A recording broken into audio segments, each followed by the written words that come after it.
네, 세계 각지의 뉴스 현지 통신원 통해서 직접 듣는 월드 리포트 시간. 오늘은 가까이 계신데요. 독일 베를린의 소식을 전해주십니다. 고영희님, 안녕하십니까? 네, 안녕하세요. 반갑습니다. 예, 오늘 국내 들어와 계시다더니 목소리가 더 생생하게 들립니다. 아무래도 전화로 연결하니까 그런 것 같습니다. 예. 자, 그제 세계 인구의 날이어서 이 국내 국회에서는요, 초등학생 아동 활동가들이 토론회를 개최했는데 주제가 노키즈 존 넘어 아동 친화 사회로였습니다. 이 최근에 CNN 비롯해서 외신들도 세계 최저 출산율 0.78이라는 대한민국의 노키즈 존이 한 500곳 되거든요. 좀 의아해하면서 보도를 했는데 독일 상황은 좀 어때요? 노키즈 존? 글쎄 독일은 올해 출산율이 1.5명대로 노려봐서 꽤 높은 편인데요. 글쎄 제가 정확하게는 노키즈 존이 몇 개나 있는지는 모르지만 사실 유럽에서도 아동 출입이 금지된 장소들이 적지 않습니다. 저희 독일에서는 노키즈 존이라는 단어 대신에 차일드 프리 존 또는 킨더 프라이 존에 루에 존에 같은 표현을 쓰기도 하는데요.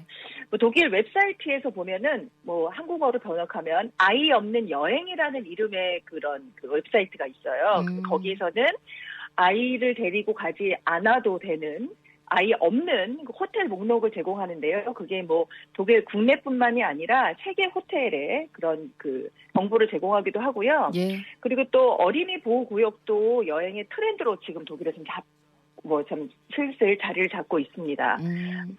그리고 호텔과 레스토랑에 어린이 보호구역을 설치하는 곳도 독일에 점점 늘고 있는데요.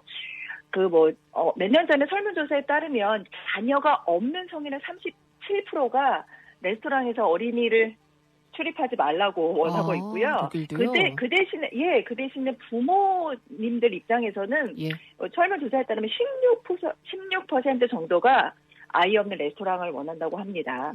그런데 제가 사실 독일에서 올해 10년째 지금 거주 중인데 사실 저는 카페나 제 주변에 제가 가는 식당에서는 아이들 들어오지 말라, 예를 들어서 노키즈 존에 대한 것을 사실은 본 적이 없고요.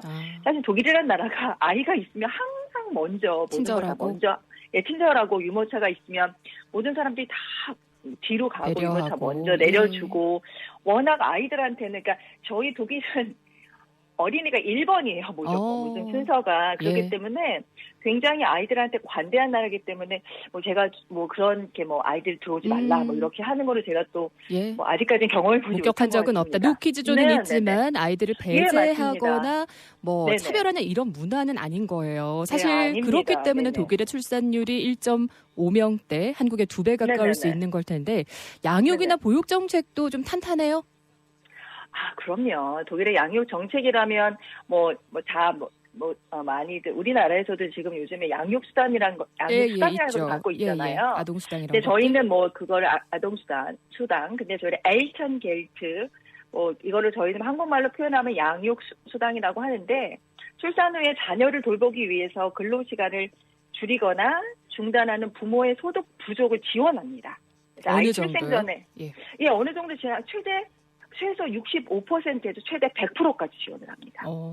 그러니까 저희 돈으로 환산하면 한 300유로에서 최대 1,800유로 그 정도 사이인데요. 굉장히 한국 돈으로 하면 45만 원에서 260만 원 정도 굉장히 큰 돈이죠. 네. 월급을 다 지원한다는 거고 최대 100%까지. 네, 최대 100%.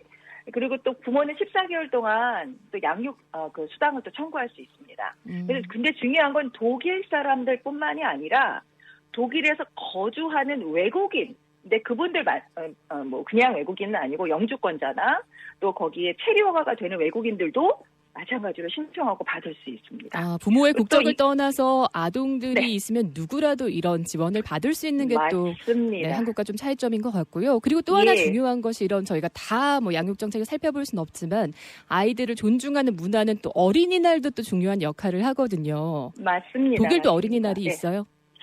사실은 독일은 365일이 어린이날인 것 같습니다. 지정된 날도 있고요. 네, 독일 연방 정부가 지정한 공식 어린이날은 사실은 없지만 독일에서는 2개의 어린이날이 존재한다고 합니다. 비공식적으로. 그러니까 국경일도 아니고요. 더 특별하게 행사를 하거나 그렇지 않지만 6월 1일과 9월 20일. 왜 두 개가 있냐면요. 예전에 저희가 서독, 동독 그렇게 나눠져 있었잖아요. 아. 그런데 지금 통일된 독일에서는 두 개를 모두 인정하면서 오. 뭐 어린이날을 뭐 이렇게 뭐 작은 행사나 지역별로 하기도 하는데요. 그럼 6월에 있었던 행사에는 어떤 뭐 축제 같은 것들도 있어요? 저는 사실 독일 안에서의 어떤 행사는 제가 뭐 가끔 보면은 포스터에 뭐 어린이날 행사로 뭐 어디 뭐 어린이들 뭐 놀이공원 뭘 개방한다 이런 거 본 적이 있지만 예. 공식적인 행사는 사실은 저희 주 독일 한국문화원에서 어린이날 기념 행사를 최초로 열었습니다. 아, 올해. 예. 네네네. 한 30초 소개해 주실까요? 길진 않습니다. 네네네. 그 베를린에 소재하고 있는 두 개의 초등학교가 참여를 했는데요. 그 사전에 이제 인터넷 사이트에서 신청할 수 있었습니다. 그래서 여러 가지 다양한 한국 문화를 즐겼고 한 90여 명의 학생들이 참여했습니다. 네, 뭐 K-팝, 태권도 뭐 이런 것들 했다고 하는데요. 아이들 활기가 네네네. 넘쳤겠습니다. 오늘도 활기찬 네. 소식 고맙습니다. 고영희님이었습니다. 감사합니다. 예. 네, 고맙습니다. 행복한 하루 되세요.